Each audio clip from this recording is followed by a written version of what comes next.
It's fine. Everything's good. Good. Great to be here. Yeah.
Okay.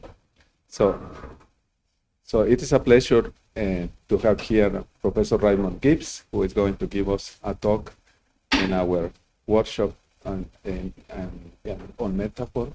And he has been working on this topic. He's one of the most well-known people on this topic, and certainly we will learn a lot from him about how to metaphorize the world.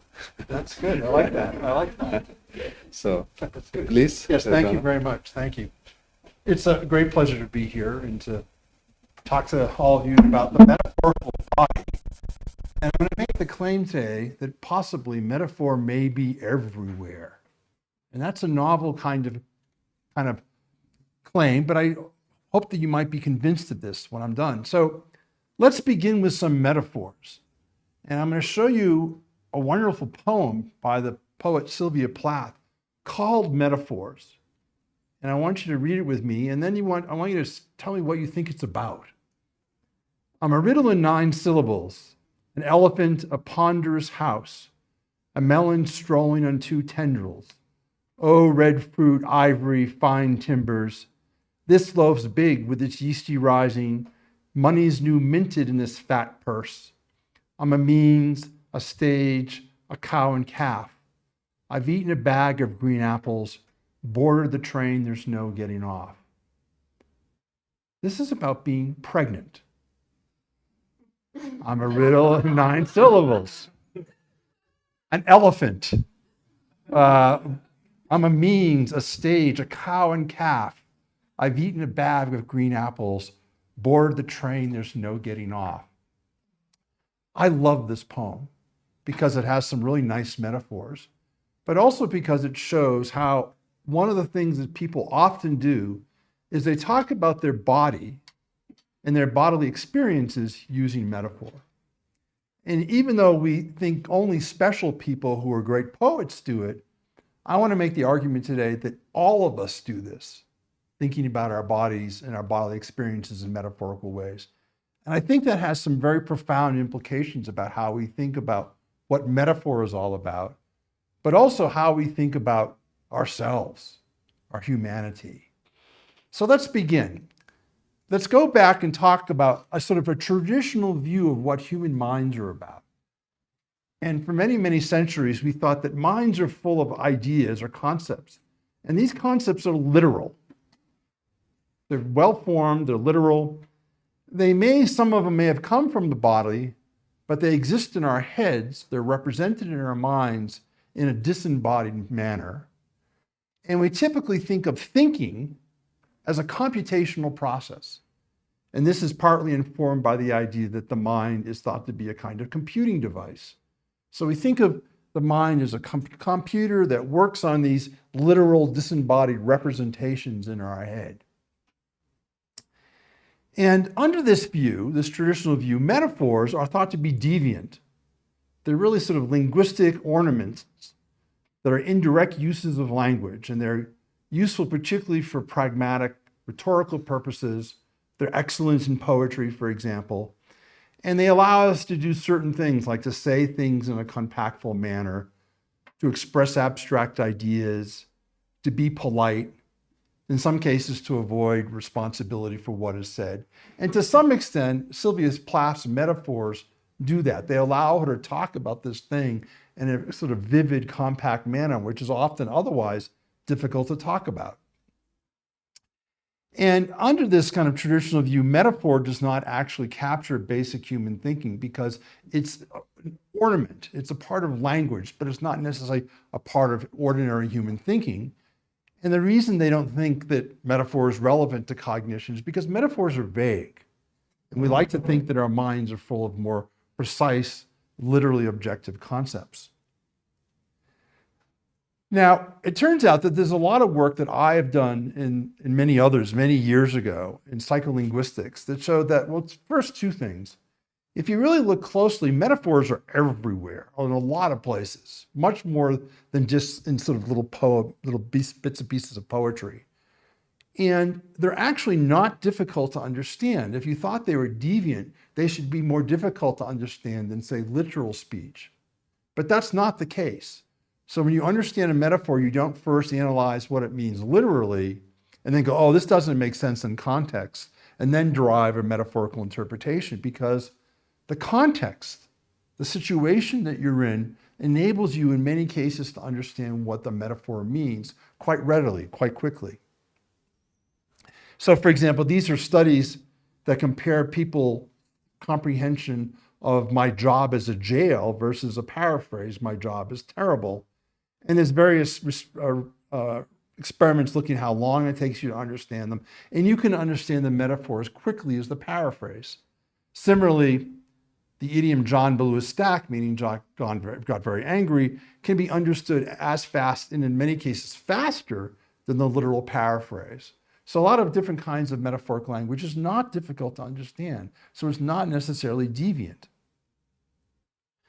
So metaphorical meaning can often be interpreted directly and is not, again, a deviant form of communication. And so that's a big conclusion that arose in the last 30 years or so, which goes against this kind of traditional view of what metaphor is all about.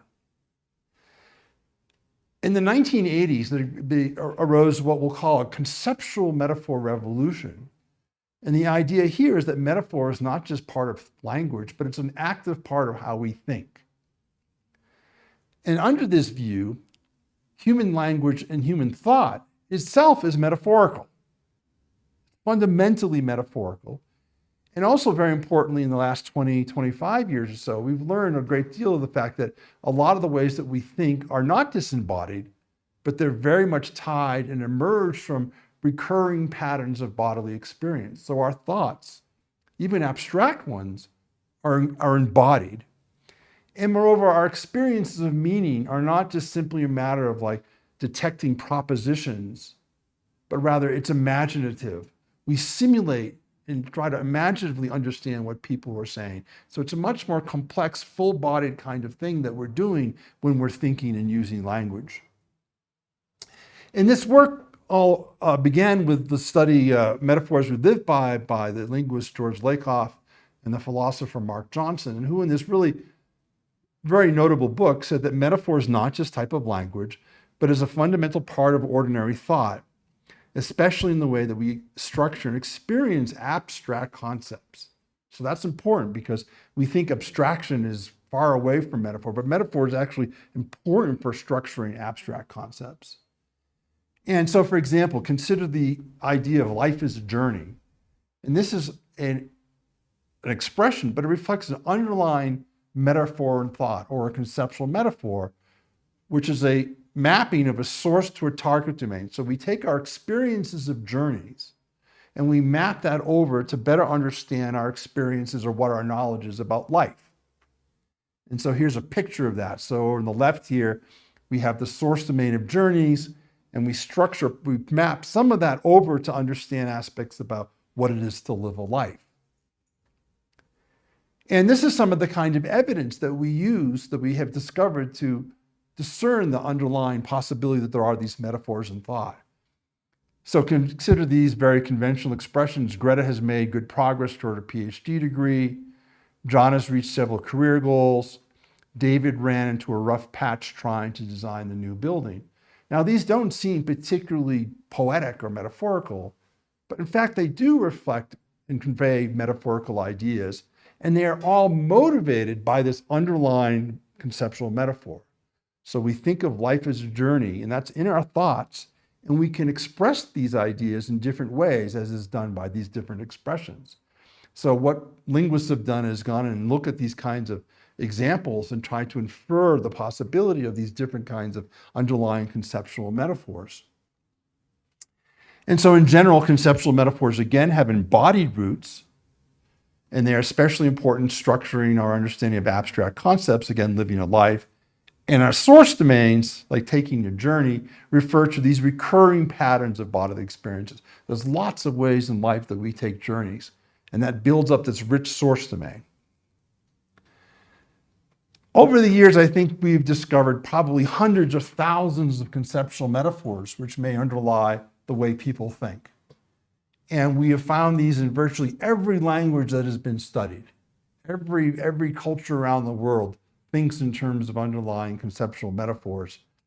What is also interesting, when you go in and look at the discourse in different kinds of academic disciplines, every academic discipline is full of metaphor. And it's full and motivated by conceptual metaphors. And it's not surprising because academics actually study abstract topics in a lot of ways. And so it's not surprising there's a lot of metaphor there.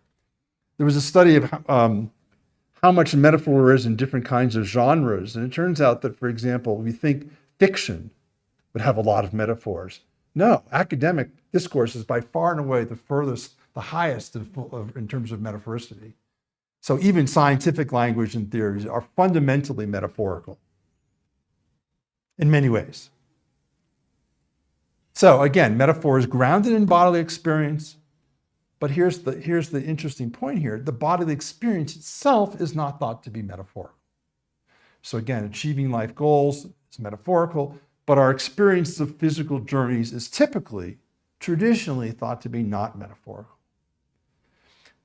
Here's my point. I'm going to argue against the traditional view, and I'm going to suggest to you that human bodily experience, much as Sylvia Plath showed in her poem about being pregnant, is very richly metaphorical. And to the extent to which our bodies are omnipresent in our lives, I mean, we carry them or are with them everywhere, the possibility is that metaphor may not just be for these abstract concepts, but metaphor may be everywhere in our experience, much, much more so than we've ever possibly thought of than before. And I'm going to try to support this idea through examining what I call the metaphorical embodiment hypothesis, which is that metaphorical talk about the body and bodily experiences is a reflection of how people commonly think about their bodily selves in terms of metaphor. So let's look at all the ways that people talk about different aspects of the body and bodily experiences and look at the incredible richness of metaphor there. And then we'll look at the implications of all of that theoretically. So let's first look at some basic body parts and bodily sensations. First of all, the body generally is thought to be metaphorical in lots of different ways. So in various places, we conceive of the body as a garden. We see the body as different kinds of machines. The body is a container. It can be a house, a prison, a temple. It's a mirror. It's a puzzle. It's a battleground. There's lots of ways by which we conceive of what the body is, generally speaking. And this is some work from a wonderful anatomist from the 16th century who wrote this very long book about the body. And he tried to describe the body and all the different body parts in terms of metaphors. And again, this is quite some time ago, but some of the things he did, and he actually had diagrams, nice little pictures of all these. So he would suggest that veins and arteries are like pipes. Synovial fluid is like oil. Our skeletons are like the walls and supportive beams of a house. Our digestive systems are a complex of city streets. Our sinuses are wine presses. Our stomachs are storerooms. Our ligaments are reins and pulleys, and so on and so forth. And again, he had these lovely diagrams of how the gut was all these different streets and these ligaments and these reins and pulleys all over the place. It's really lovely description. Now, a point about this is that I think this was not just a tool to teach people about the body. So in that sense, I don't think it was just simply a heuristic metaphor or a didactic metaphor. I think in some small way that the belief is that these are constitutive of what the body is like. So it isn't just the body really is fundamentally metaphorical deep down in some ways. And I think that's underlying a lot of these kinds of things like these medical texts, for example. But we can talk more about that. To give you a more contemporary example, this is from the 20th century, a great American technologist named Buckminster Fuller. And he was somebody who thought we can solve all of human problems through technology. And here is his description. This is several decades old now, but here is his description of what a human being is. It's a self-balancing, 28-jointed adapter-based biped, an electrochemical reduction plant, integral with segregated storages of special energy extracts, and storage batteries for subsequent actuation of thousands of hydraulic and pneumatic pumps with motors attached. All of this is guided with exquisite precision from a turret head, in which are located telescopic and microscopic self-registering and recording rangefinders. So this is a little mechanistic, a little bizarre, but again, it reflects this impulse we have to think about human bodies in very, very concrete but metaphorical ways. Let's just randomly go through a couple other body parts and things, hearts and livers. Hearts are very metaphorical. We think of them as containers for our emotions. This is where our emotions exist. This is where our values exist. And that's why we can say meaningfully things like, I can win someone's heart. That is, I can come and take possession of the container that is their emotions or values. We can describe someone as having a heart of gold as a reflection of who they are. So hearts are notoriously seen as being metaphorical in lots of ways. Livers, I could talk forever about livers. There's a lot of wonderful work on livers. So here's an example from Turkish. So in Turkish, livers contain people's spirits. It's where their essences are. So if you said something like, someone is belly dead or someone is liver dead, literally, it means they're heartbroken. And to know somebody well, you would say something, I know the inside of this person's liver. And that's the common way by which and it's much richer than this, but this is an example of how livers have these complex metaphorical structures. In certain languages, Turkish is one of them. Eating food. How pretty basic biological thing, you just do it. What's the metaphor here? But here's a couple examples of how it is metaphorical. So this is from a recipe book, relatively new, where we consider food as a kind of software, which you load into your body and you get it to perform different functions by providing with different types of information. Depending upon what you eat, different types of your DNA hardware are expressed or turned on. Whole foods turn on the health and weight loss genes. Processed foods high in sugar and trans fat turn on the disease and weight gain genes. So food is a kind of software, like you load into your computer, but your computer is you. This is from a study of Canadian citizens asking them to describe what it means to eat healthy. And the common metaphor is to eat healthy is to eat a balanced diet. We even in the US have these pyramid charts of what food you're supposed to eat balanced. And we think food, once again, is a kind of fuel. So we should put good fuel into our bodies. And then, of course, there's the whole thing of eating junk food. And junk food is garbage, poison, pollutants that you shouldn't put into your body. And so this is common kinds of metaphors by which we think about what food is. There are more symbolic understandings of eating food. So take, for example, Holy Communion in the Christian church, where eating the bread and drinking the wine during communion is making contact with the spiritual essence of Christ. So the body is the bread is the body, the wine is the blood. And by eating this, you're not just eating some bread and drinking some wine, you're actually metaphorically making contact with Christ. And that's by doing that activity in communion, you're doing this metaphorical thing. And to switch religions, when you have a Passover Seder, you eat horseradish on gefilte fish. And horseradish tastes bitter. And they purposely make you eat horseradish because they want to metaphorically remind you of the emotional bitterness that Jews experienced during the enslavement in Egypt. So you recreate that experience through the taste of bitterness. So this is interesting. When you eat something, it's metaphorically has meaning in certain ways. I'm not going to talk about cannibalism. Cannibalism is richly metaphorical. So you don't just eat other people for the sake of like you're starving. They do it ritualistically for all sorts of metaphorical reasons in different parts of the world, still to this day. All right, food and wine reviews. So a lot of times when we eat, I happen to like watching these television programs where they show people going out to dinner and then they ask them what it was like. And this is the gentleman who ate some chocolate mousse. And he says, it tastes as smooth jazz flowing over my palate. It's metaphorical. And then wine reviews are notorious for their metaphoricity. So this is from one famous reviewer who said the wine tasted like an iron fist in a velvet glove. But wines in particular are often personified. So we see them as people. And this is one famous controversial review where the reviewer described this wine as a streetwalker. One might call this a whore of a wine, but its full-bodied decadence and ostentatious flamboyant character make for a delicious glassful of thick, juicy, ripe Chardonnay fruit. Makes you want to drink it, doesn't it? It's just really, and you think of it as this person, and this is what reviews are doing this. So wines are people. And this is very common in wine reviews.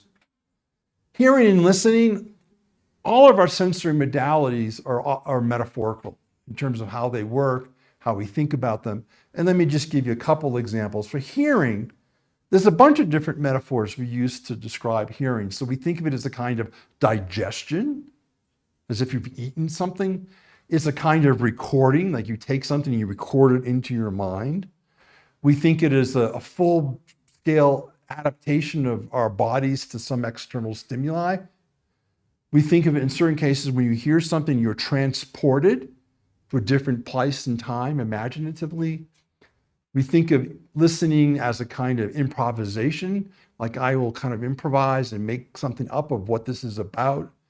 And then again, of course, hearing, as many kinds of sensory modalities these days, are studied as a kind of computational process. So listening is a computational process. Smelling. I like the smell stuff. This is good. So let's consider examples of this. The air was filled with a pervasive smell of chemicals.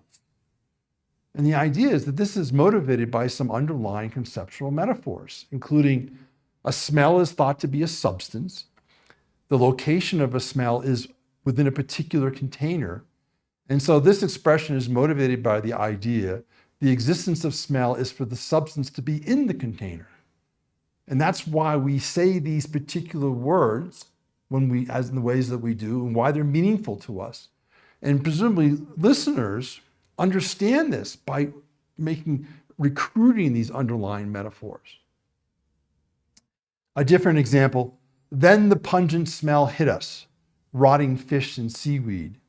So this is motivated by smell as a physical force, intense smell as a strong physical force, and then generally sensing an intense smell is coming in contact with a strong physical force. So it's like this smell is a force acting against your body and hitting it. And that's why you can say the smell hit us. It's very strong when a smell hits you. So again, our thinking about smell and how we talk about it is itself richly metaphorical. Stomach noises. So sometimes, I don't know about you, my stomach grumbles, it rumbles, it growls. And we don't do this consciously, it just happens. Well, what is this? Does this mean anything? Well, it turns out that people who are in the field of psychoanalysis worry about this a lot because they're in a psychoanalytic session with their client, and all of a sudden someone's stomach growls. And the question is, what does it mean when your stomach growls? Well, they've thought a lot about it. It's extremely interesting. And this is some of the things they've written. Your stomach growl reflects the stomach's wisdom. It reflects psychic processing. It's the voice of the brain. These are all metaphorical.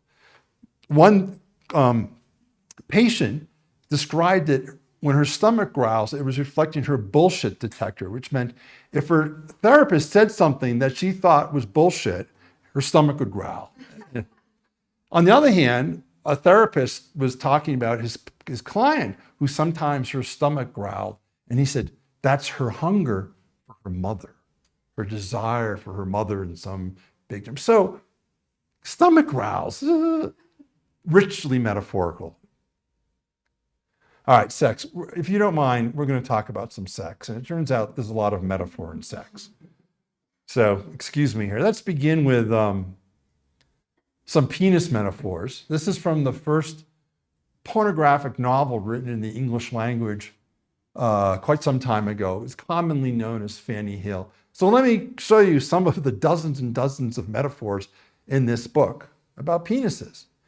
It's a sturdy stallion, the flaming weapon of pleasure, engine of love assaults, terrible Spitfire machine, a furious battering ram, a home-driven wedge, a staff of love, love's true arrow. And I see some of you smiling. When I read this when I was 16, I thought it was hilarious because the book is full of these metaphors about bodies and sex and penises. It's hilarious, but there's lots of ways we can think of penises as in metaphor, in terms of metaphor. This happens to be a metaphor that was prominent in my childhood and how I thought about sex, and it still exists in American culture. And it has to do with sex being like playing baseball. And so in baseball, as you know, there's a batter at home plate, and the pitcher throws the ball, and the batter hits it, and he runs around a diamond. Goes to first base, to second base, to third base, and finally he comes home, and if he gets to home plate, he scores a run. But there's an analogy here between achievement, getting around the bases, and having sex. So if you get to first base with somebody, you're kissing. If you get to second base, you're engaging in above the waist touching. If you get to third base, you're engaged in below the waist touching. And then if you get all the way home and score a run, a home run, you've had full out intercourse. So you would hear people go, I only got to second base last night on my date. So they would describe how they progressed in their relationship sexually in terms of this baseball metaphor. I should note here, this has been a number of very interesting feminist critiques of this metaphor because a lot of feminists do not particularly like this metaphor, which is perfectly fine. But it's a metaphor that still exists in certain American aspects of American culture. Masturbation. So the last time I looked, there's probably in American English about 1,100 different kinds of expressions for masturbation for men. And there's only about 600 for women. And we can talk about what that difference is and why, but let me show you some of them because they're metaphors. We talk about this biological thing in metaphorical ways. Men is spank your monkey, fondle your flagpole, choke the chicken, lube the tube, milk the cow, twist your crank. For the women, pat the kitty, flick your bean, sweeping the carpet, stuffing the taco, polishing the spoon. Now, these are antiquated. These are not things you typically hear in contemporary speech, but I dare say, I bet you can still understand what some of them are about and why they may refer to male or female masturbation. And I should also suggest that I think a lot of the female ones are probably created by men, but that's an open speculation. But I mean, there's thousands of these expressions that we have about this basic bodily function that are metaphorical. Can you orgasm without metaphor? I bet you're dying to woke up this morning wondering about this. So this is from a study where they looked at how people in 27 different languages announced their orgasms. And it turns out they do it full of metaphor and they do it differently depending upon the language. So in some languages, you say things like, I'm coming, as if you're moving toward the orgasm or toward the person that you're with. In other languages, you go, I'm going, meaning you're moving away from the orgasm, or you're moving away from the here. But there are then some more specific things, such as saying going in Japanese doesn't mean you're moving kind of horizontally. It means you're moving vertically up towards heaven, as if an orgasm is coming close to heaven. Other languages have I'm ending, I'm finishing, I'm exiting, I'm done. So there's a lot of different spatial stuff going on here when we talk about announcing our orgasms. We also think of the orgasm as the peak of a tide. So it's a kind of wave we experience as a wave. And so we think of it as the highest peak or a sexual peak or the point highest, or the high tide. And in general, we think of things that are up as being things that are happy and things that are good. That's why they refer to highest and peak in terms of thinking about what orgasm is about. And then there are some very specific things. So in French, it's the petite mort. It's the little death. And then another, this is from Dr. Professor Gibbs. I think it's, well, scientific. It's a little taste of heaven. So there's all these different metaphorical ways we can talk about this pretty basic physiological sensation reaction, full of metaphor. All right, let's talk about different kinds of bodily disorders and illnesses. Again, metaphor comes in quite a bit here. Let's start off with something called chronic fatigue syndrome. This is a controversial syndrome, but it's where people suffer from excessive fatigue for a long period of time. And looking at some of the ways that people talk about it, it's very metaphorical. So one patient said, chronic fatigue feels like I was run over by a cement roller right after I wake up. I get plenty of sleep, but I wake up feeling sore, excuse me, and even more tired than I went to sleep. A different person said, to me, chronic fatigue feels like when you're in the water at the beach and you try walking out of the water against the waves as they pull you back into the ocean, and you feel as if you're not actually moving, you're just walking in one spot, and it's heavy and your legs ache, but you're not getting anywhere. And a third person wrote, chronic fatigue is swimming in a fur coat after running a marathon, exhausted without earning it. Most people know what it feels like to work yourself to exhaustion, but can't imagine feeling like that and not accomplishing anything more than moving from your bed to the sofa for a change of scenery. So these are perhaps extreme examples, but even those of us who just get regularly tired often use metaphors to describe what those physical experiences are like. Pain. Lots of metaphor in pain, perhaps not surprisingly. So we think of pain amongst many other things as a sharp object. So a sharp stab of pain made her sit back down. We think pain can sometimes be a tormenting animal. A massive killing pain came over my right eye. I clawed at my head trying to uproot the fiendish talons from their iron grip. We also can think of pain as a kind of fire. Pain is fire that can devour the whole body. So there's lots of these kinds of basic metaphors. We also think of the physical damage that pain does to the body in various kinds of metaphorical ways. So we think of pain as the insertion of a pointed object into the body. So that's why we describe pains as being stinging, pricking, boring, drilling. We think of pain sometimes as having a pulling or tearing upon the body. So that's why we describe pains as tugging, wrenching, squeezing, tearing. And we can also think of pain as the application of pressure or weight, such as pinching, pressing, crushing, tight, heavy.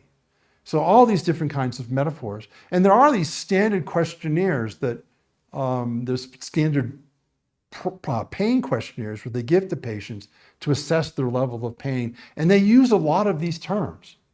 And they're metaphorical, but they don't acknowledge the metaphoricity of them. But pain is often thought in metaphorical ways.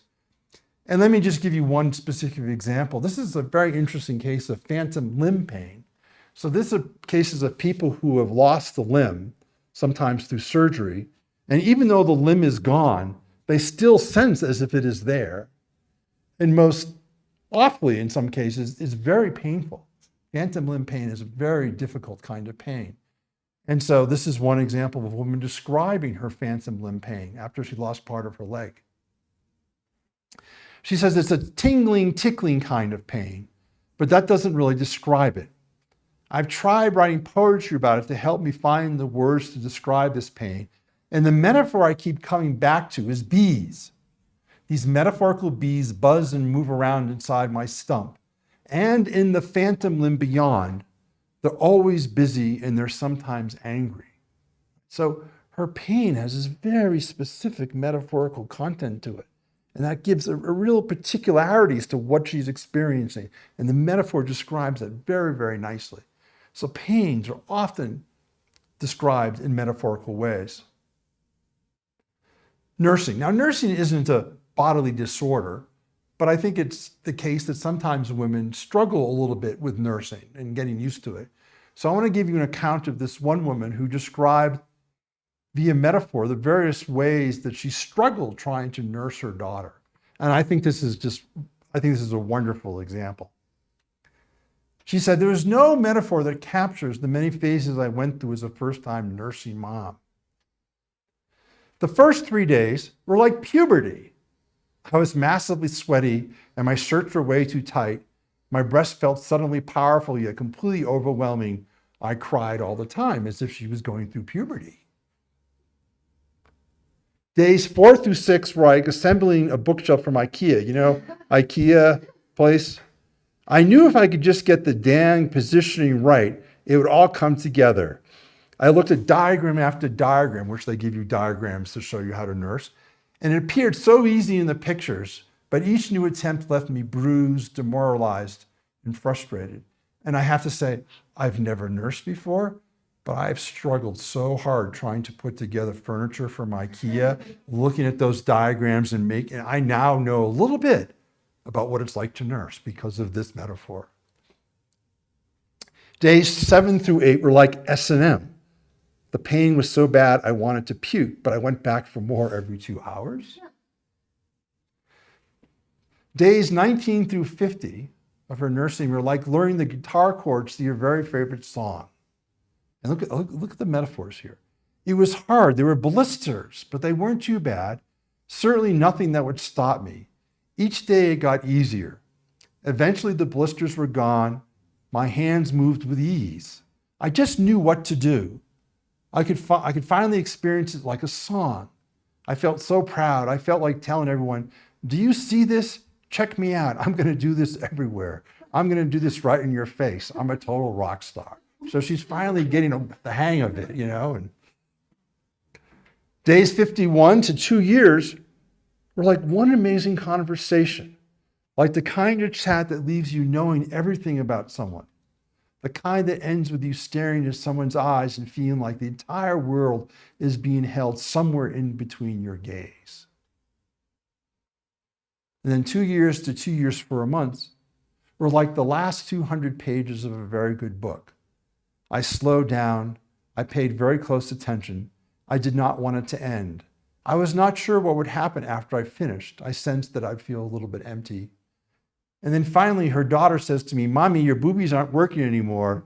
And she wrote, the other night was like saying goodbye to a very close friend who suddenly has to move. Now, I love this because it shows the richness of metaphor of trying to describe different aspects of a bodily experience. So nursing isn't just one thing. Nursing is a variety of different kinds of things.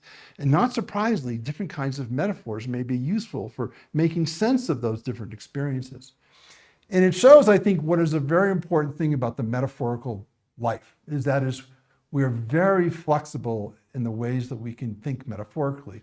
We can use multiple metaphors to think of something, even if they contradict one another. But that's a fundamental part of what human cognition is about, this incredible flexibility to use different metaphors to talk about different aspects of a concept or different aspects, in this case, of a bodily experience. Cancer. There's a lot of really interesting, wonderful work on cancer and metaphor. You know, one basic metaphor is cancer is perceived to be this obstacle that you confront along your life's journey, and that you need to get around it, to get over it, get beyond it. And I want to show you just one excerpt from a woman that we interviewed as part of this paper I published a number of years ago, where she described what it was like for her to have cancer and to be in the process of recovering from cancer. And it's really lovely. And it's another kind of personification where she thinks of cancer as another human being. She says, "Dance with me," cancer commanded. "No," I shrieked in a fusion of fear and disbelief. I wanted nothing to do with this would-be suitor, and I surely couldn't comprehend why he had chosen me in the first place. Before I could make sense of the insanity, I realized this dance was not optional. Cancer's clutch was firm as he led me to the floor. Arm in arm, we were clumsily stepping to the awkward beat of chaos. The dance he had choreographed for me was riddled with mismatched moves. Like a lifeless rag doll, lifelessly pinned to my partner's twisted movement. So she's being spun around on this dance floor by her partner, Cancer. And just when I was sure I could dance no more, another dramatic change in tempo took me by surprise. My partner and I came face to face, our eyes locked in fury. We seemed much less like dance partners now, but more a matador and the bull ready for the fight. The new beat brought on the realization that no longer I need follow in this dance. And then she went on to talk about how eventually she let go of her partner and exited the dance floor, a new, revitalized woman. And it was interesting, these women that we interviewed, all of them said that cancer made them better in some ways. They cleared their vision about how to live their lives. So here, this little thing that talks about the complexities of what it was like to find out that you have cancer and to be under its control, and then finally at some point coming to terms with your own power, your own agency. And it's beautiful metaphorical portrayal of what her experience was of having this illness. Not surprisingly, there's a lot of different kinds of therapies, which are called metaphor therapies, that help people with different kinds of bodily illnesses and bodily disorders. And in these therapies, typically they get you talking about what your experience is like of having severe menstruation pains. And then they look at the metaphors, and then they try to suggest alternative metaphorical ways of thinking about your illness or your discomfort that may be able to get it to relieve you of the discomfort and to get you to move on and to think of a different way of accepting the disease or illness and perhaps recovering it. And these metaphor therapies have been extremely successful in everything from menstruation down to eating disorders, erectile dysfunction, lots of different ways people are doing metaphor therapy to come to better understand what they're experiencing and to, again, have ways of kind of overcoming it and embracing new kinds of metaphors. Okay, so here's an important point. I think we often think of the body as this is the literal physical body, and then this metaphor over here. But I want to suggest to you on a lot of occasions, there's this very tight link or isomorphism between physical and metaphorical experience. And this is something I kind of started thinking about decades ago when I was doing this work on American idioms, like go out on a limb, meaning to put yourself in a difficult situation, or skating on thin ice, which also means to put yourself in a precarious situation. To rock the boat, you're disturbing something. To spill the beans, meaning to reveal a secret.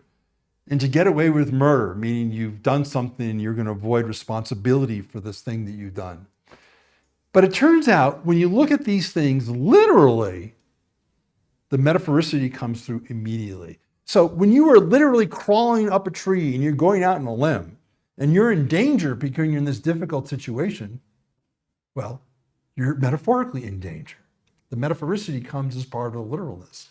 When you are literally out there skating in thin ice, you're metaphorically in a precarious situation. When you literally are rocking a boat, you're disturbing your progress towards a particular goal or destination.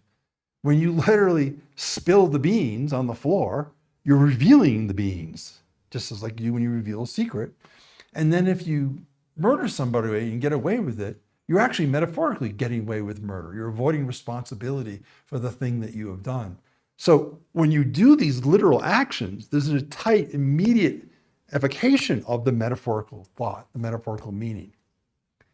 And you also see this in these expressions. So you go, I can't swallow that idea. Or Ray's proposal and metaphor doesn't smell right to me. Or this situation is too hot to handle. Or this experience left a bad taste in one's mouth. And again, once you do these things literally, the metaphorical meaning comes through. So when you physically, literally are unable to swallow something, you're metaphorically unable to accept it. When you smell something and it doesn't smell right to you, it's metaphorically suspicious. When something is physically too hot to handle, it's something metaphorically you want to avoid. And then if you eat something And after it leaves a bad taste in your mouth, you are experiencing the after effects of a bad experience. So all of these all these literal sensations and actions often have a very tight linkage with their metaphorical meaning. And I think that's important. So let me just talk a few minutes briefly about metaphorical performance. These are larger kind of bodily actions that people engage in, which express metaphoricity. So when we communicate with one another, I'm going to do it right here. I move my hands, I gesture. And there's a lot of gestures that are metaphorical, huge. And let me give you some examples of these. So I can say to you, things are getting better. And I move my arm up, gesture. That's a metaphorical gesture referring to things that are good, to things that are up.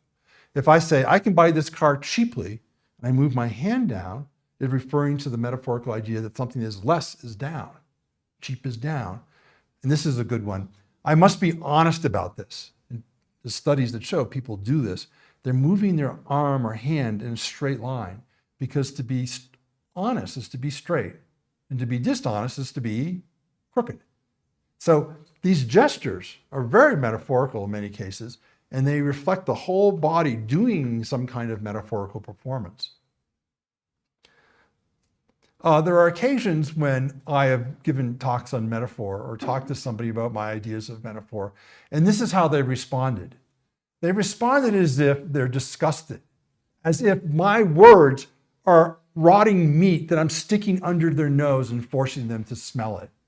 And it's a full-blooded, disgust.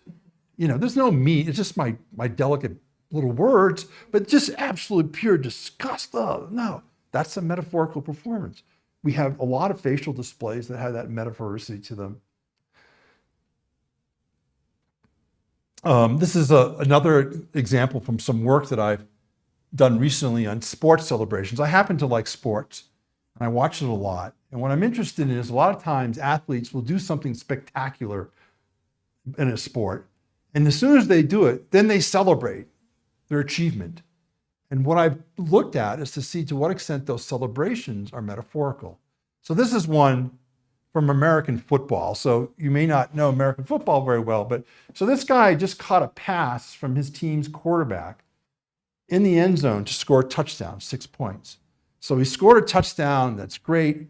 And so he goes up and he celebrates by doing this.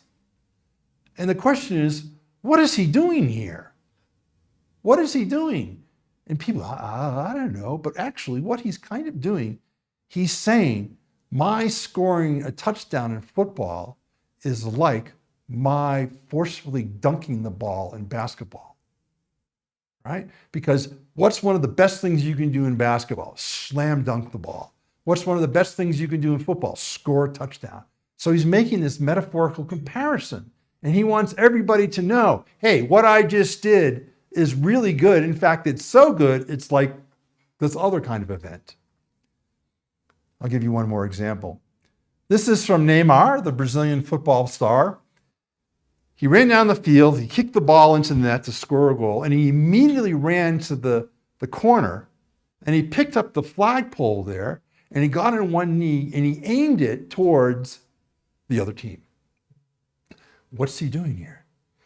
He's suggesting that my scoring a goal in football is like my shooting a rifle at and injuring or killing someone else in battle.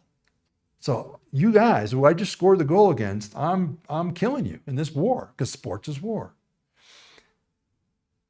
And I love this one because actually a lot of these celebrations make use of artifacts that are conveniently out there in the world. And so they're doing this kind of artifactual metaphoricity, which is really wonderful.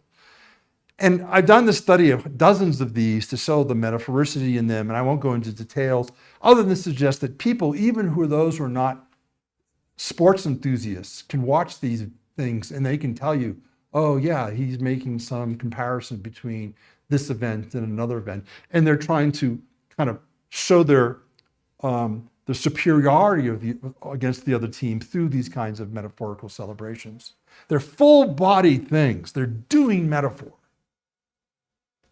Okay, journeys. This is another thing which is really interesting about the metaphorical body. which is that sometimes we try to seek out bodily experiences for the metaphoricity that they afford. We want to go get the metaphors out there by doing these bodily things. So, for example, some of us climb, I actually do none of these things, but climb Mount Everest, or they swim across the English Channel, or they take these long 500-mile pilgrimages along the Camino de Santiago in Spain. And, why are you doing these hard physical things? What's the point of it? And sometimes they say, well, I climb Mount Everest because it's there. But I think there's an underlying motivation in some of these cases, which is that finding truth about oneself is going on a difficult journey to a specific destination. And it isn't just getting to the destination where the truth comes out, but you learn things about yourself, metaphorically, along the way, along the journey. So let's consider walking the Camino. Takes many, many days to do this. And one pilgrim wrote, the Camino as a metaphor of life allows you to divest yourself from everything, allows you to search for answers, and helps in the awakening of consciousness, allowing you to look beyond your day-to-day. And here's specifically what is going on. During the Camino, all the pilgrims understand before the first day is over that the weight of the backpack that they carry is a burden that exhausts them and will prevent progress. And so they learn to take things out of their backpack to make it easier to do this long walk. But soon they recognize that the weight of the backpack is not physical, it's spiritual, it's psychological. And you need to learn to sort of let go of the burdens that you carry with you. And that's a lesson you learn from engaging in this pilgrimage. So the teaching is the lighter the backpack, both literally and metaphorically, the easier and more pleasant it will be to walk in life. So you learn things about yourself through this process by going out into the world and engaging in certain kinds of things. I have one other quick example. You don't have to do these incredible journeys to experience some of these things. There was a story not too long ago in the newspaper in San Francisco about a retired high school teacher who every day he set up in his living room a tight wire that was 5 feet above ground and it was 10 feet long. And every day he would get up and spend time walking across this tight wire like this, back and forth, just 10 feet. And he talked about when you get up there, you have to focus, you have to achieve balance, you have to let go of things. And so just little kinds of journeys, seeking them out and doing those in the context of your everyday life can afford all sorts of interesting metaphorical meaning. You learn it with your body. So what I've said today is that metaphor is not just simply for making sense of abstract concepts in the way that is traditionally believed, because many ordinary habitual bodily actions are routinely understood in metaphorical ways. And these metaphors arise within concrete bodily actions and experiences. And I think this is a very important lesson to recognize the way that the body does and experiences metaphor. So let's think of some possible skepticisms to what I'm saying. And let me just present two of them, and then I'll give you some conclusions. So one skeptical response is, okay, Ray, this is all very good, but bodily experience is different from conceptualizations of bodily experience. So when I feel pain, that's different from thinking about my sensory experience of pain. My sensations of orgasm is different from my conceptualizations of orgasm. So there are these separations and levels of analysis in our experiences. And as I was taught as an experimental psychologist many decades ago, that there are these clear divisions between sensation, perception, cognition, and action. They're studied differently, there's different theories for them. And the idea is that, okay, Ray, there may be metaphors up around here, but come on, deep down at the level of sensory experience, ain't no metaphor. But I think it's fair to say that over the last 40 years, all of these have become tightly integrated. So nowadays, for example, perception is thought of as a kind of action. They're deeply linked to one another, deeply. And sensation is also very much tied to cognition. And so sensory experiences are automatically evoke metaphorical thinking, such as climbing out on a limb automatically gives rise to the notion you're metaphorically being in danger. They're not separate. The metaphoricity, the cognition comes as part of the sensation. And one of the ways that we know about this is that there are these things in metaphor world called primary metaphors. And these are metaphors that reflect positive correlations in our bodily experience. So things that are affectionate tend to be things that are warm. Things that are important tend to be things that are weightier. Things that are similar in life tend to be things that are closer. And there are these studies, particularly in social psychology, that, for example, if you give somebody a warm cup of coffee to hold and have them hold it for a minute, and then have them make judgments about a fictional person, they will see that person as being more affectionate than if you give them a cold cup of coffee. So just having the physical sensation elicits the metaphorical thing of the affectionate warmth. Studies where you have people judge a book. How important is this book? And the book are different weights, and they have this way of making the same book be heavier or not. And people who judge the heavier books judge them to be more important. So just feeling the weight makes you automatically think of it as being more important. And then these perceptual experiments, how similar are these two items? To the extent that they're physically closer to one another, they will be judged as being more similar to one another. So simply getting people to experience closeness gives rise to a sense of greater appreciation of similarity. So here, the idea is that the sensation is still is tied to cognition. So these levels aren't separate in the way that some skeptics might believe. The other kind of skepticism, which is related to the first, is that, yes, Ray, we use metaphor to talk about the body and bodily experience.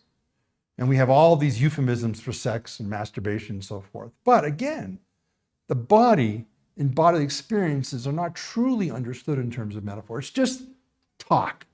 And when you get down to it, the body is objective, it's literal, it can be described and understood in those ways. And my response to this is that that's just not the case, because even scientific language describing the body and bodily experiences is ripe with metaphor. Now, sometimes the scientists don't recognize the metaphoricity in their theories, but these theories are all ultimately metaphorical. So here's the thing. It may be metaphor all the way down. Not turtles. Metaphor is all the way down. It isn't like, oh, we can strip away the metaphors and we get to the basic, pristine bodily experience. I'm not sure that's the case. It might be metaphors all the way down. Implications and conclusions here. In the traditional theory that I criticized, I think there is this implicit mind-body dualism. So we think, very importantly, the mind is metaphorical. That's an important scientific discovery over the last 40 years. We now think very much the mind is embodied and related to bodily experience. That itself is a very important scientific discovery in cognitive science.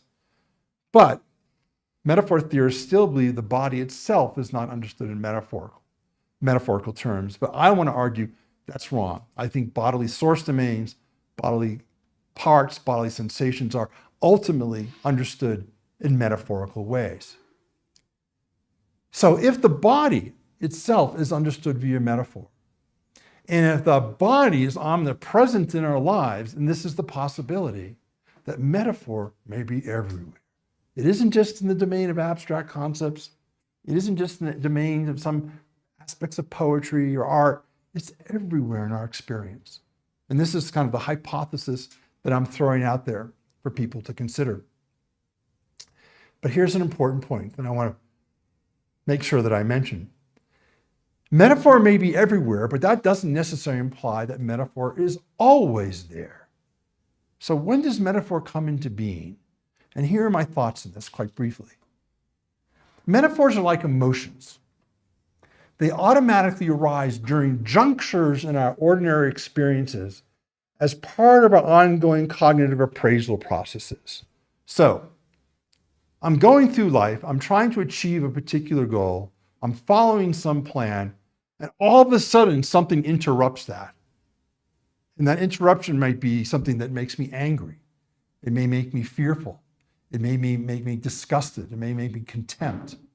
It may be, in some cases, a situation where I meet somebody and I suddenly fall in love. It's something that happens, it's good for me, it's good. So when those junctures happen, when interruptions happen in our lives, that's when emotions arise. Emotions aren't always there. They're only there at certain points when junctures arise, and they tell us what to do next. If you're angry or fearful, you should stand back from something. If you're loving something, it makes you happy, you go towards it. So emotions are tools. They're recipes on how we should live our lives. And they're not always there, but they're often there. I think metaphors work in the same way, and they're very close to emotions in that they also come to mind when we encounter unexpected events, both positive ones and negative ones, via these cognitive appraisal processes. So Sylvia Plath is living this life, and boom, she's pregnant. And that's a juncture in your life. That's something new. That's different. So you have emotion, and you're trying to make sense of what this new thing is. And that's when emotion comes in, and that's when metaphor comes in. So when we have these junctures, when things happen, something different's changing, that's when metaphor is likely to come into place. So this is why I think metaphors are everywhere, but they're not necessarily always there. They arise at these particular points and times in our lives. Now, I want to emphasize here that when I talk about metaphor in the body, I want to say that culture is critical to all of this, because culture tells us how to appraise the world. It tells us what constitutes a juncture in our experience. It tells us how we should deal with the interruption that we're experiencing. And so I think, in fact, the kinds of things that Sylvia Plath talked about were sometimes cultural contexts about cows and calves and boarding trains and so forth. Those things arise from her cultural environment. So the culture teaches us how to praise things, which is why our metaphors are so often very culturally informed. So metaphors, in this sense, for the body, are deeply tied to cultural constructs. And interesting, another reason why the metaphors are linked to emotions is that in the emotion world, in the literature, we notice that most of the emotions we have are negative. Very few are positive. Most of them are negative because most of the events in our lives are negative. And so the emotions arise to help us deal with those negative events. In a parallel, completely different universe, some scholars and metaphors go, when you look at all the metaphors, they're mostly negative. Why is that? Because again, they arise at the same time as metaphors do when these junctures in our experience occur. I leave you today with what I call the metaphorical body imperative, and it's an invitation to always be open to the possibility that bodily experiences themselves are significantly constituted by metaphor. And I say this both in case if you're a metaphor scholar or if you're just a regular human being like all of us. Learn to appreciate the metaphors that define your bodily experiences, because there's tremendous meaning in them. It tells us things about yourself. And what I particularly like about it is that it tells us about the particularities of human experience. It shows us that are most human. And this is why I think the study of the metaphor and the study of the bodies is such fun. Thank you very much for your attention. I'm happy to be here.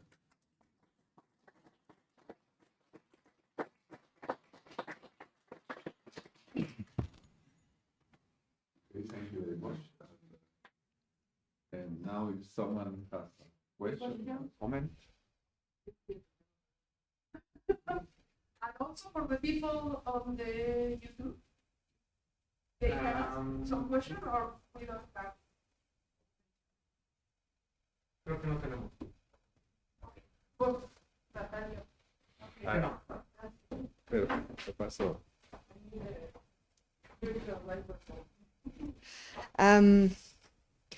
I think I'm struggling with precisely the objection that you're already addressing, but I'm not sure I'm really fascinated by all this, and I'm not going to make this metaphorical disgust face at all. I'm excited about this. I just want to understand, for my own purposes, a little bit deeper, how we can.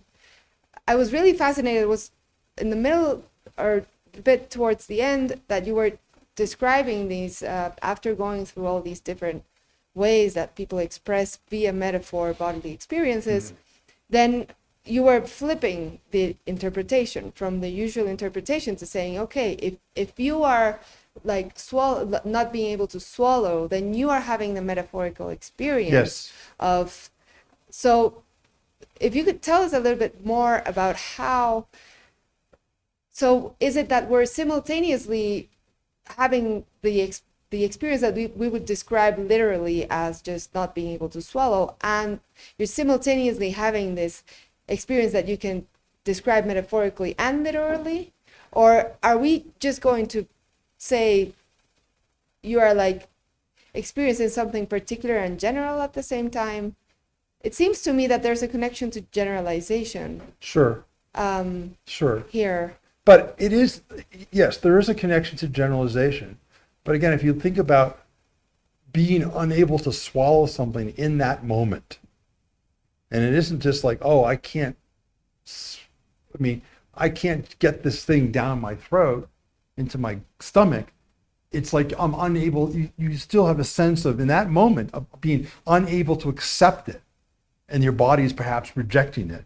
So I do think there is this immediate metaphoricity that comes up there, which is pretty concrete, even if it does have a general flavor to it. But you're not, I mean, suppose I have a mother-in-law that is very distasteful for me, and I don't really like. It's not like when I'm not being able to swallow, we're going to say that I'm experiencing my mother-in-law. So it's not going to be metaphorical in that sense. Not necessarily. You have to look about the particular context. I think there may be cases where, your mother. So if you're not actually swallowing anything, but your mother-in-law, whatever, is saying something to you and it's upsetting to you, and you can't swallow what she's saying, metaphorically. But again, it works both ways. I think that the metaphorical gives rise to the sense of the physical, but the physical gives rise to the metaphorical. They're very much more isomorphic than we ever thought they would be. Because right now, typically in the world of metaphor theory, the body stuff is here, and the metaphorical stuff is over there once the mapping has occurred. But the stuff originally, the journeys, like your taking of journeys, that's just physical taking of journeys. It has no metaphoricity. And I want to say these basic physiological things that we do with our bodies are immediately metaphorical. It isn't just, okay, now I will do a cross-domain mapping. No, but you're doing these things are isomorphic with one another. So I'm arguing against, this may not help you particularly, but I'm arguing against the idea that metaphor is just cross-domain mappings. It's more than that. No, that is very helpful. Yeah.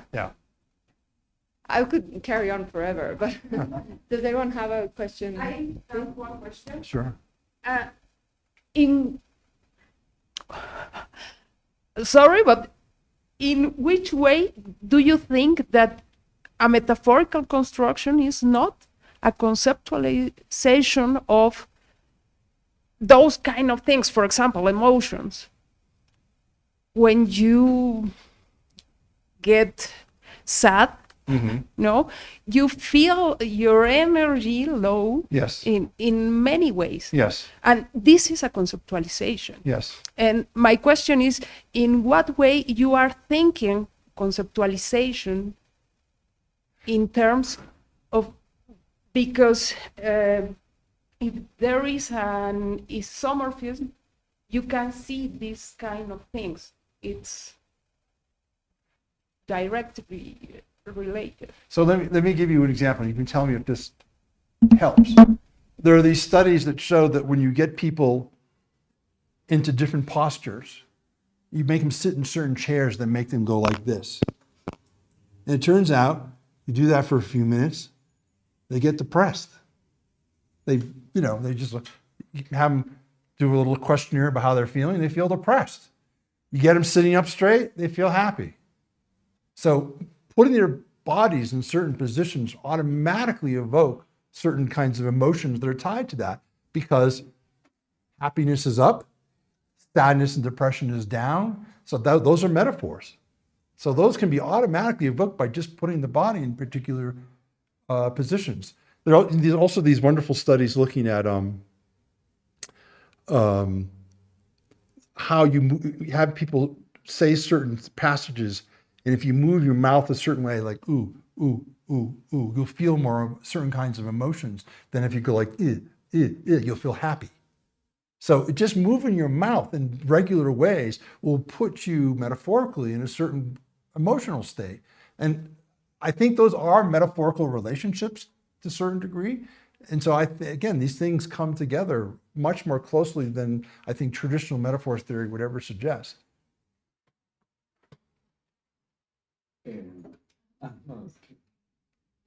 Well, first of all, thank you, Ray, for your talk.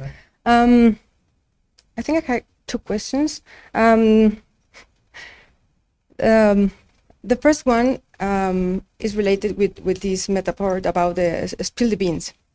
So I imagined a scene where the beans were spilled, and then you tell us that you are revealing something, and it's like a translation of a metaphor. Then it becomes to me clearer what you were trying to say with this idea, spill the beans.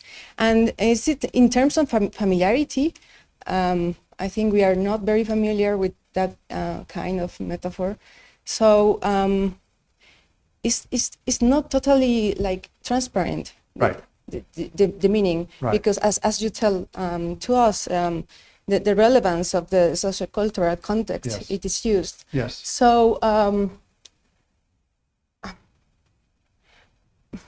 I don't know if you have think in some ways that sometimes we have to use in a greater extent like perceptual simulation, Right. in order to understand the metaphor. Yes. And but sometimes it's I don't know how to say. Maybe it's a metaphor, but sometimes it's just transparent. We don't Yes. have to like make this perceptual imaginary Right. to understand it. So Let me just Yeah, step yeah. right there. So when you say it's transparent, is that not when you were actually doing the perceptual simulation and you, that makes sense? I don't know. Right now, I'm quite confused. Yeah. I'm making a work on it, and Yeah. I would suggest here, so, so maybe spilling the beans, is there anything close to that in Mexican Spanish for revealing secrets? I spilled it. No. Pero ya. Yeah.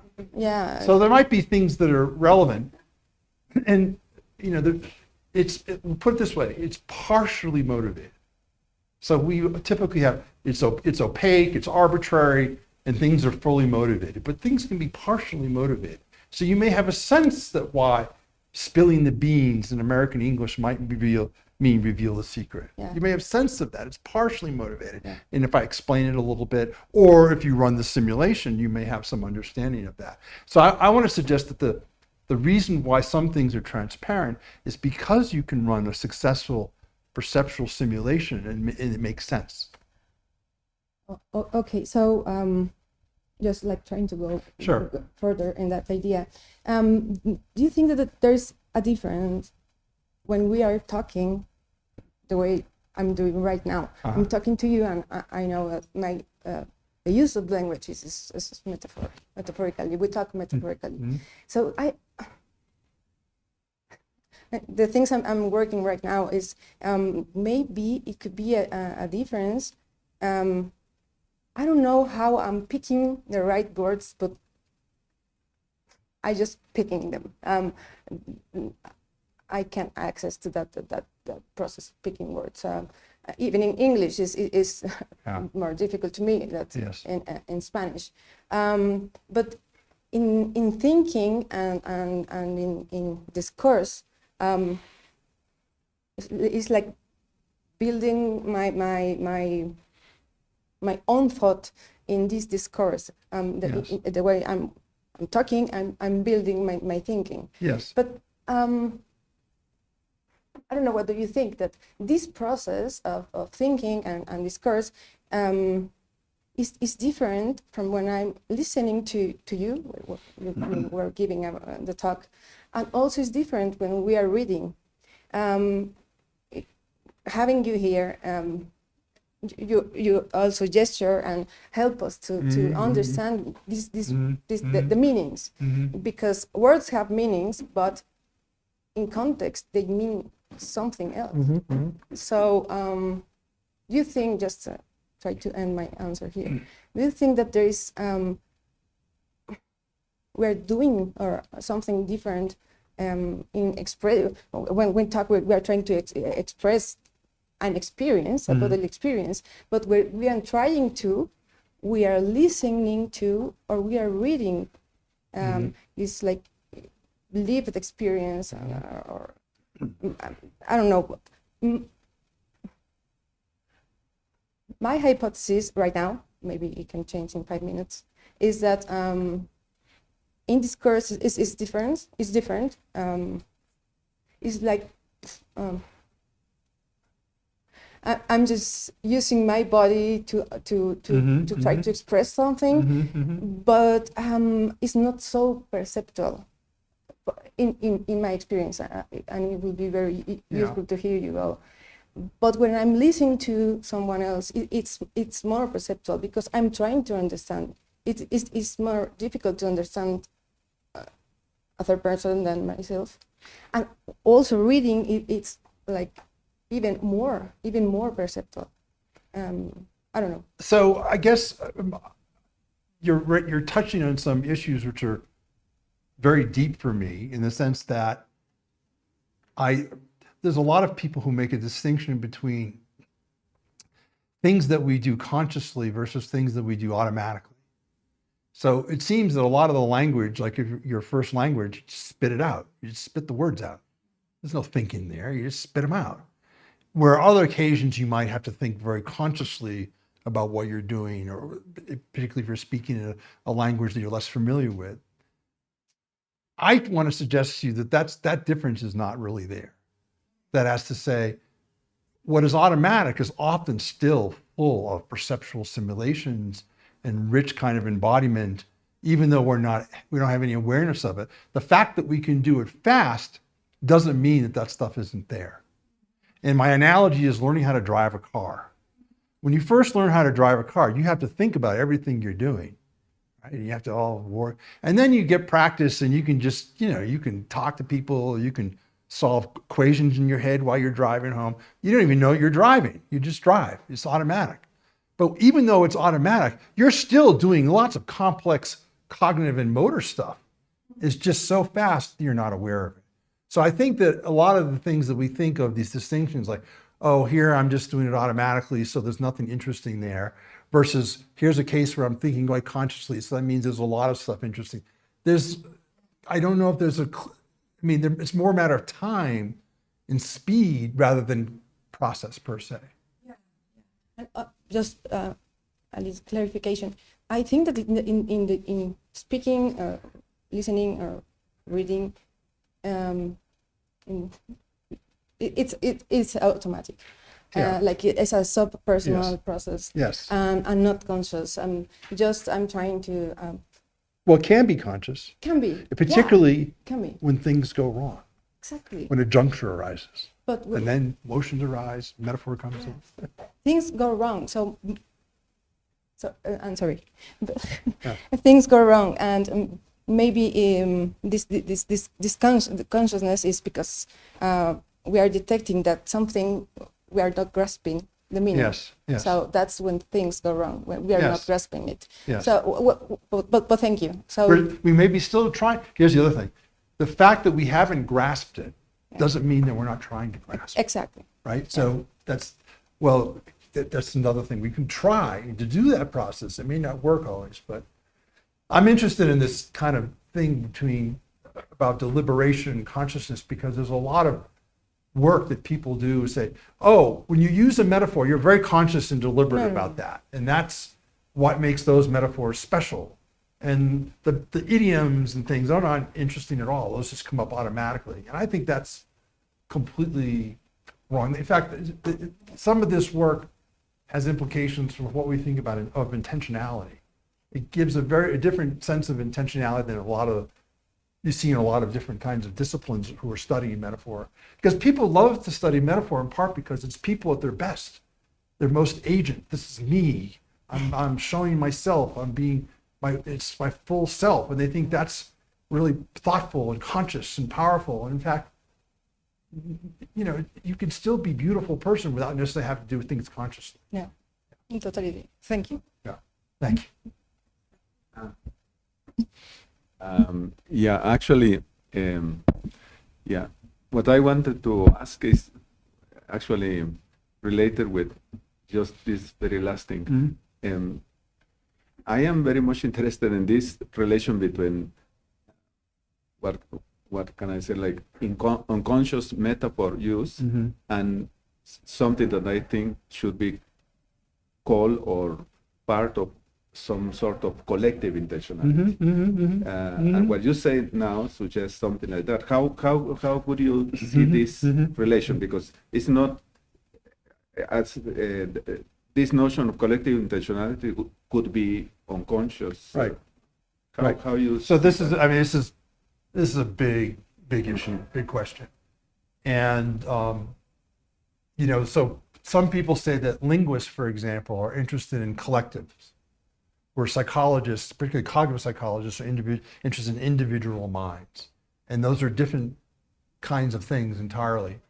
But I think that all of us live in multiple timescales. So my behavior is influenced by everything from evolution, and I mean ongoing evolutionary things that are slowly moving, by my culture, by my historical patterns, my family history, my present moment, my present bodily position, my present thoughts, my particular communicative situation that I'm in, and all of those things working from very slow time scales to very fast time scales, including neuronal actions in my brain, all of those self-organize to give rise to a behavior. So when I am producing metaphor, my metaphors are not just simply from my conscious mind or from my unconscious mind, but they're also partly a reflection of our collective beliefs and intelligence and our collective things about metaphors and other kinds of things. It's a self-organizing emergence. So I like to think about metaphorical body and all of our behaviors as emergence, self-organizing emergences. So I think it's true that we haven't properly acknowledged collective culture. I think some of the stuff you've done on talk about material culture. That's the idea. The body isn't just here. The body is my interacting with the world, including the world of artifacts and things that we've created. That's where metaphoricity comes up through those interactions. So I like to think of it as as kind of a configuration of all of those things acting at the same time, to be honest. So I don't like to chop it up.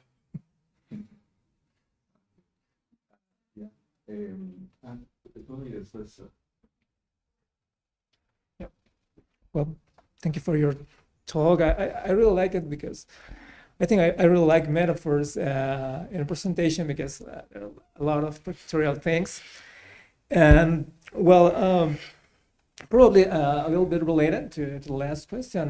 Sergio was thinking about normativity and metaphors. If they are normative, I think you would agree.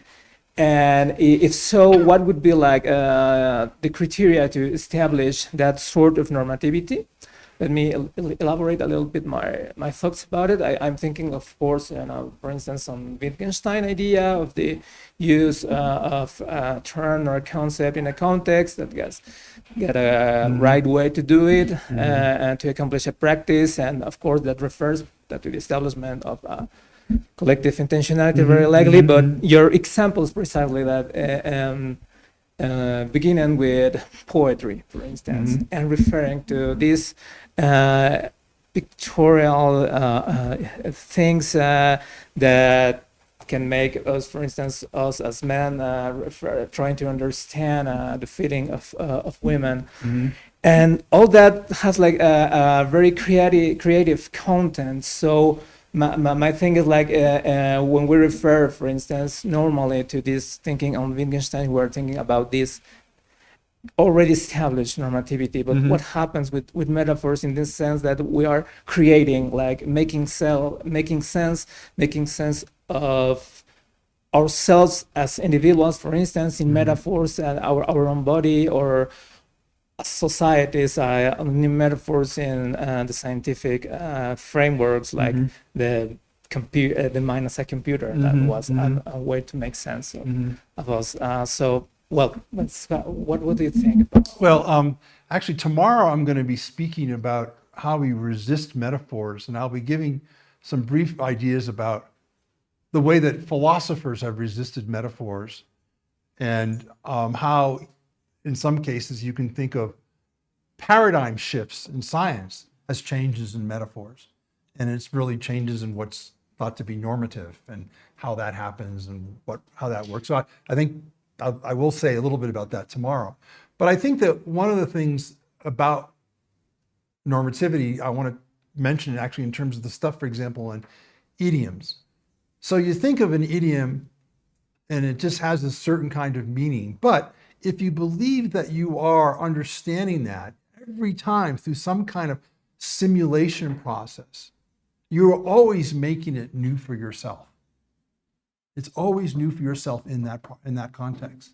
So I think that's the thing about normativity, is that there is a collective there, but it isn't like we just simply have some belief that's part of our normative structure of ideas and we just accept that, but rather we constantly, through our thinking about it and our re-embodiment of it, remake it for ourselves all the time. And one of the things happens in scientific change is you're doing that and you go, hey, maybe this doesn't work so more. It's not working as well, given some new evidence or something, thus a paradigm shift in science. So my comments about normativity is really tied to thinking about how we are constantly remaking those things. They're not just simply cliched ideas that we just accept or don't accept, but we're constantly thinking about them as part of our normal ways of embodying meaning, imaginatively. I'm not sure that helps, but that's... No, I think yeah.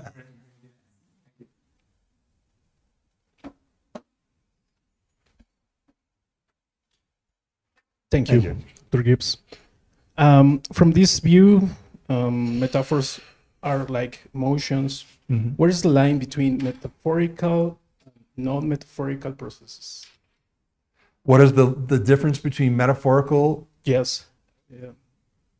Well, actually, to be honest, I think this presentation today is a suggestion that the clear idea that metaphor is just a cross-domain mapping may not be the right way of demarking that difference. So I think actually the one broader implication here is that metaphor may be much closer to metonymy than we think, Yes. because it's much more a matter of contiguity between things. Things are isomorphic, they're contiguous, rather than a cross-domain kind of mapping. So I think the implications of this is going to cloud that classic distinction, which is something which people still argue about. What is the difference between the metaphor and Yes. the so-called Or literal, difference with or literal. literal sentences, no? Yeah, I mean, when I started 100 years ago doing this work, people assume, well, there's literal meaning. We know what that is. We know how we understand that. And then there's this weird thing called metaphor. Maybe we should study how that works. But it turns out literal is, I've written about, it's a corrupt concept. I mean, there's no one thing that's literal. There's different definitions of literal. There's different ideas about it. So there isn't one thing that's literal that everybody understands and accepts. That's also way, way open to discussion. So trying to make theories that distinguish clearly between so-called literal and the so-called metaphoric is very, very problematic. Absolutely. Yeah. Yeah. Thank you.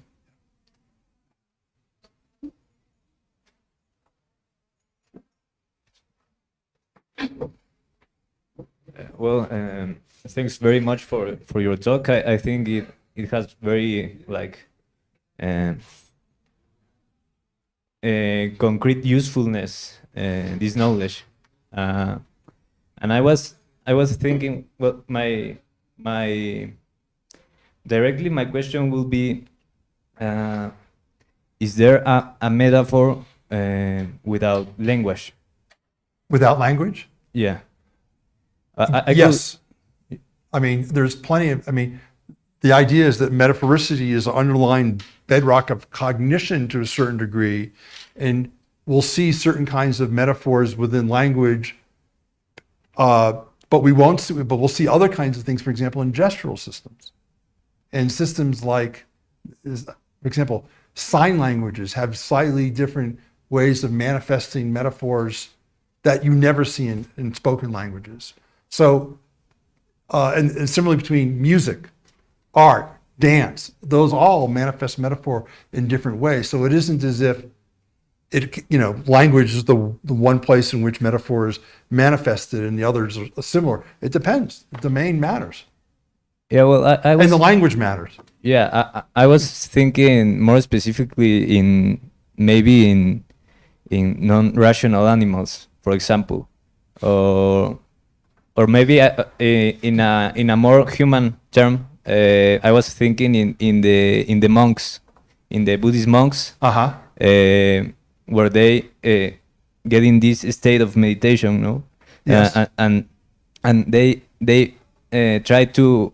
Well, I will guess that they kind of try to stop the metaphors and to Yes. yeah, because there's like this Buddhist monk that turns itself on fire. Yes. And he's there like if nothing was happening, no? Yes. I may touch on this tomorrow, as it turns out. They can try all they want. They're never going to be able to stop the metaphors because they're human beings. And human beings do metaphor. They do metaphor. Again, you can say, oh, I'm stopping the metaphors. And then you get up and walk out of the room and you start doing metaphors. Speaking, moving, gesturing, positioning, interacting with objects. So there's limits to what you can consciously do to control your metaphorical output. Do you think, let me ask you this, do you think non-human animals can do metaphor? There's evidence that like certain apes, primates can do certain kinds of metaphor stuff. So it may not just be a purely human possibility.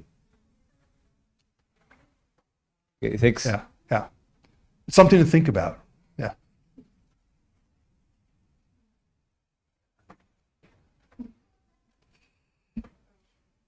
Well, as everyone has already said, thank you for your Yes, thank talk, and nice to meet you. Yes. I really liked what you presented us. I think the embodied vision of cognition is one of my favorite ones from the 4E approach. Yes. And what you have That's said great. about that bodily experience is basically metaphorical. I super agree with you. Yes. I think it's totally true. And what I wanted to ask you, and it might be quite strange, I don't even know if I have developed it quite right in these last 10 minutes, but it's just to ask you, what do you think of this crazy idea that I just developed about, well, I think it's true that maybe it's not about that we make cross-domain mappings between bodily experience and then a conceptualization, I agree, because I think that everything we do is metaphorical. I don't think there's nothing concrete, as you said, from us, but don't you think that maybe that what's outside of us, it's what's concrete? For example, it's very strange, I'm sorry. I don't, it's like quite like a metaphysical or ontological matter, but maybe what's concrete, it's the information, for example, the sensory matter information. Yes. This is very computational theory, or it's very skull-bounded stuff what I'm talking about, but that sensory matter information that we have, that we receive somehow or in our heads, that's concrete. and that information, we have to make sense of it in somehow, and that's the experience, and that's the metaphor. I don't know if you think about that, because right now, Sure. yeah, it's because I'm pretty much thinking about the Fodorian theory of mind. Yes. He takes really into account these the importance of sensory motor information, Yes. and I totally agree with that. Yes. It's the information we receive, and then with that information we make something. So yeah, Right. I don't know if I made myself clear. Sorry. There's a couple things there. So, I mean, George Lakoff and Mark Johnson used to say, there's some things that we do that are not metaphorical. So when I look at this chair, it's just a chair. There's nothing metaphorical there, except for the arms and the legs, right? You know, I don't just see that as a chair. I see that as something for which I can have a sensory motor interaction with. It affords sitting. It affords standing upon. If a tiger came into the room or a lion, I can pick it up and ward the lion off with it. There's lots of things I can do with it. So it is a chair, but it isn't just simply a frozen thing in my head. It depends upon the context by which I understand what it is and what it can do for me. And I think we do that a lot in the world. In fact, this is the importance of understanding material culture and artifacts, is that we design these things to make our lives easier. It's sort of like taking a pencil and you go asking me to do a multiplication problem, and I do it with a pencil and I write it out. Where is my thought? Is it in the head? Is it on the piece of paper? Is it in the scribbling? Actually, it's in the entire loop there with the world. So I like to think of the world not as this kind of separate ontological domain, particularly. I think it is something which we are always constantly interacting with and changing. So the world outside looks pretty natural, but there's paths that people walk through, and there's cut certain trees down and certain trees not down. We have made the world for us. And so I think of it as not something that is existing beyond us, separately from us. It's part of us. It's how we extend our cognition. And that's like what a pen is, or a pencil. It's extended cognition. Yeah. So we have to think about the material world and the objects out there as part of what it is we do when we think, including what we do metaphor. Yeah, I love that. Yeah. Just to finish my participation. Yeah, of course, it's like a dialectical Yes. relation, and yeah, but I totally get it, Yeah. and thank you. Yes.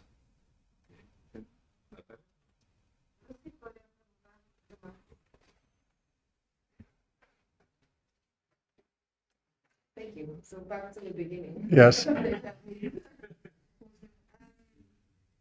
think now I'm getting to understand how kind of getting it really about what's going on. So if you say that metaphor is closer to metonymy than this cross-domain mapping idea, and we're talking about embodied cognition approaches, I guess there is a sense, I'm wondering how you react to it, but you can say that these bodily experiences exemplify metaphorical meaning. Yes. And in as much as this is true, so then you're on board. Yeah, actually, I was going to say exemplify. I like the word demonstrate. We're demonstrating these things. But continue, yes. Yeah. No, I said exemplify, yeah. Yeah. Yeah. And also exemplification, I come from philosophy of science, so Yes. there's a lot of work of how, like, exemplification in science and understanding and this sort of thing, so that's interesting. But in any case, so are we not then, are you not just by way of metaphor giving us an embodied cognition theory, and then what you're, at the end of the day, you're explaining why and in what sense cognition is embodied. So we can stop talking Yes. about metaphor and literal and just talk about how our minds are embodied, or do you think that we still need to retain this? Well, I think that there are, I do think it's interesting that we do talk about abstract stuff in concrete ways. And that's kind of, let's call it a metaphorical, sometimes they're contiguous, metonymic. There are some interesting kinds of mappings there. I think this isn't something which I talked about here, but maybe I'm talking about demonstrating here. And what I mean by embodied cognition, like when I think of a conceptual metaphor inside my head, it isn't as if that's a little instruction that tells my body what to do, but rather it's a whole system. The body is helping, telling me what the mind is. So the body isn't just sort of following the directions of little conceptual metaphors in their mind.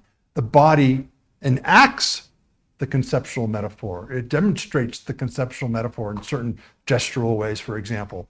But it's not just following some little code inside your head that's a conceptual metaphor. So when I talk about embodied cognition, I don't just simply mean that certain cognition has roots in embodiment, but rather embodiment is always constantly there to help us redo, remake each of those ideas, thinking, movements in each occasion. So it's a much more active, much more an inactive way of thinking about cognition. Then, again, a lot of people who think of, like Lakoff and Johnson, they believe that embodied metaphors are all neural. All these little neural codes now. And so those are the things that launch all of these other behaviors. And I think that's just not satisfactory in terms of explaining the whole full sense of movement that metaphors unfold. That's the term I like, but they unfold in our experience, like flowers emerging, dying, emerging, dying. But you have to think about the whole body and not just simply something, little parts of the body inside your head. Okay, so let me rephrase it. Okay. If I got so your answer would be, well, it depends on what you take embodied cognition Yes. to be. It has to be a very pretty radical Yes. embodied cognition in order Yes. to I do think for might you to be accept counted as a this radical one. Yes. description. Yeah. Yes. Okay. Yes. Yes. Agreed. Yeah, I like this. Yeah. Yeah. Then I have some other thoughts about then this exemplification leading to metaphors kind of, or the embodied experiences being models of more general, and then this connection to generalization. So it seems that then the metonymy, so if I have an experience of not being able to swallow, then I am experiencing also simultaneously rejection, Yes. right? And then we can go to, and this is an experience that most of us have had because of the bodies we have. Yes. And then we can use this expression of not being to swallow Yes. in order to express this. But then the actual experience, or the origin, is kind of a model of a more general. Right. So maybe we can, understand. Yes, thank you. I didn't mean to interrupt, but I think you're going in a direction that I'm sort of slowly going to. It's much more a matter of categorization than cross-domain mappings, in the sense that, when I'm unable to swallow something and I'm not able to accept it, that's an exemplar of the larger category of not being able to accept things. With the body, there's lots of ways my body can't accept things. Like, you could give me a big weight, I won't be able to accept it. So it's an exemplar of a larger category of things. I'm fine with that. So I'm trying to get back to these more traditional notions, actually, of categorization, to think about how these things kind of are organized. So in case you haven't noticed, my mind is in flux about all of this. I'm changing my mind all the time about all this. And it actually infuriates people. They go, "What is your view, Ray? What is your view?" I go, "What day is it?"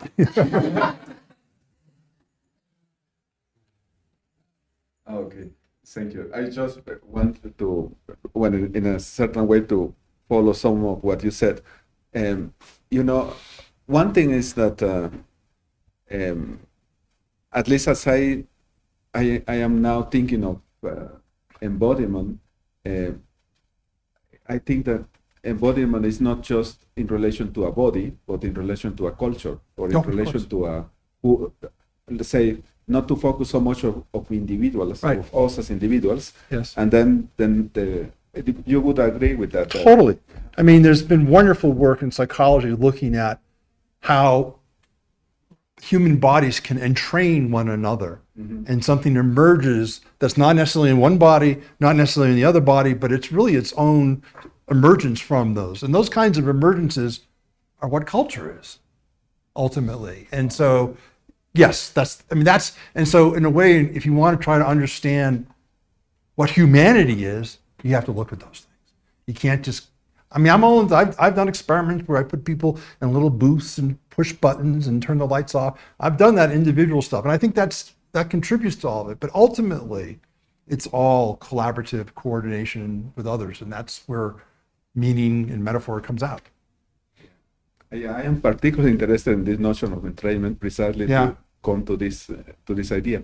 But one thing also related here is, this, I think if this is the case, then maybe one way of approaching the connection between metaphorization and this idea of embodiment is thinking that metaphorization has to have an evolutionary history. Yes. And then trying to understand this evolution in Yes. that is biological and cultural. Yes.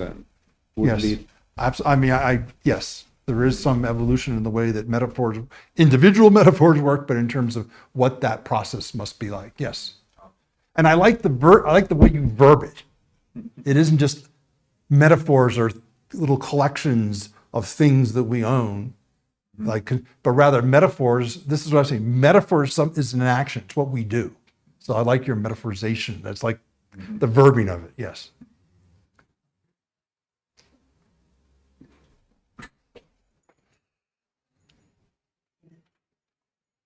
Okay, so trying to tie together some things that have been said.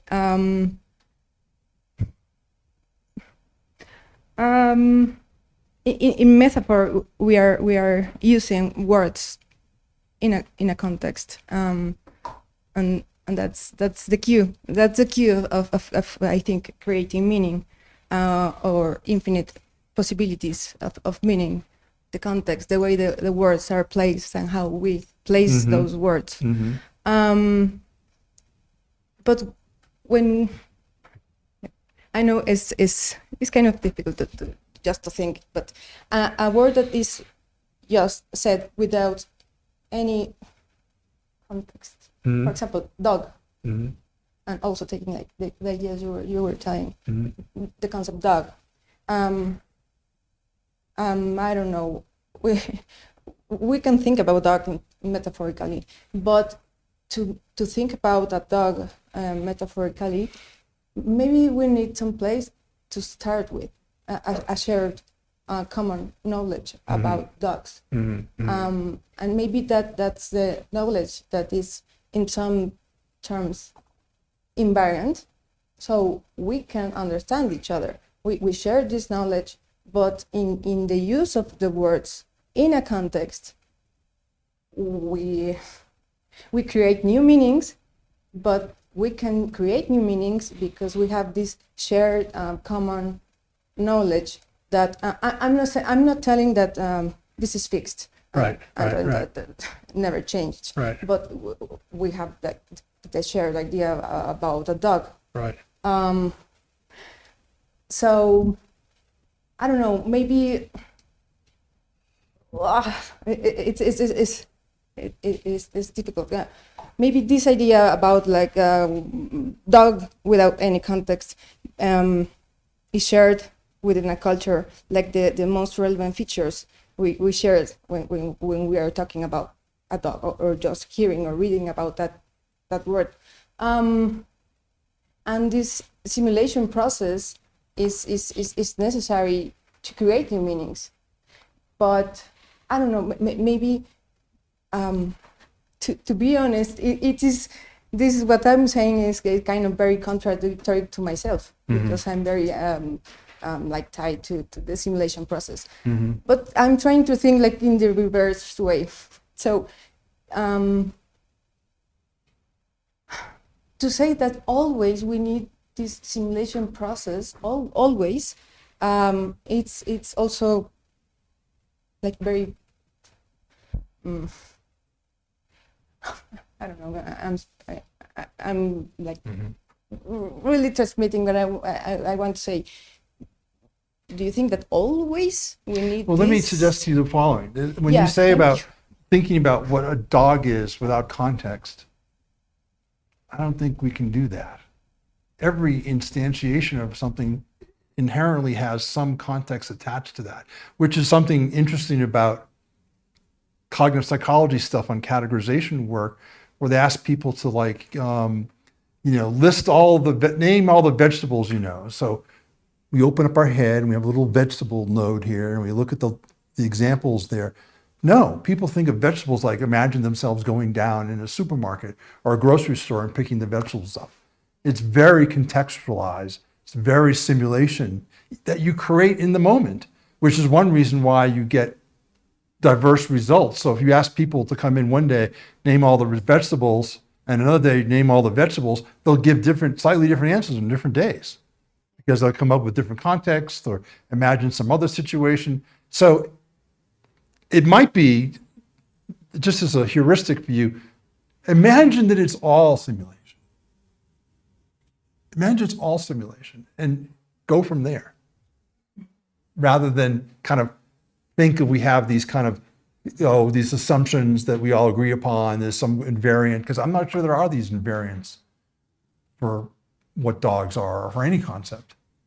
I think they are all highly simulation based. And what are thought to be conventional meanings are ones that are, again, established through human actions and through human cultural participations. So it isn't just sort of abstracted knowledge. Yeah. So I don't believe that we have necessarily abstract knowledge in our head that's divorced from the simulation realities underneath it. That's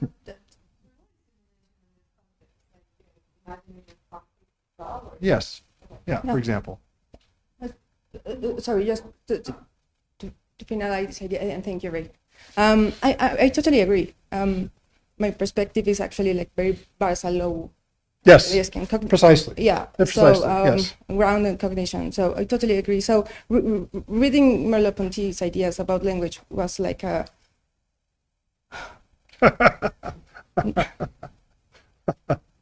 It blew your mind. Yeah. So the idea that a concept, the word by itself, contains the meaning. Yeah.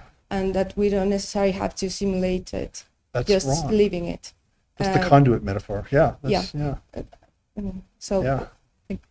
I don't think we have dictionaries in our heads. Yeah.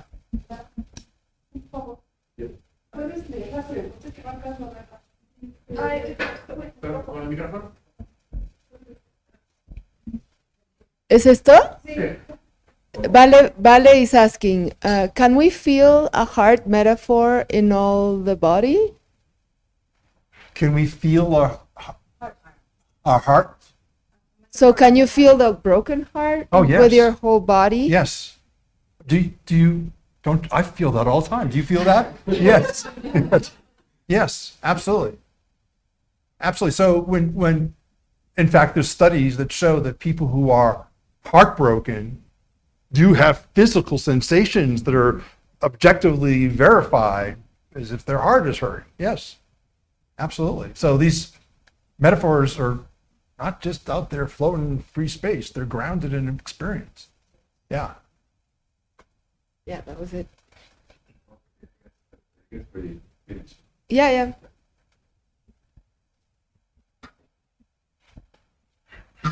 Okay, thank you very much. Thank you We all. appreciate Actually, very thank you. much. This is very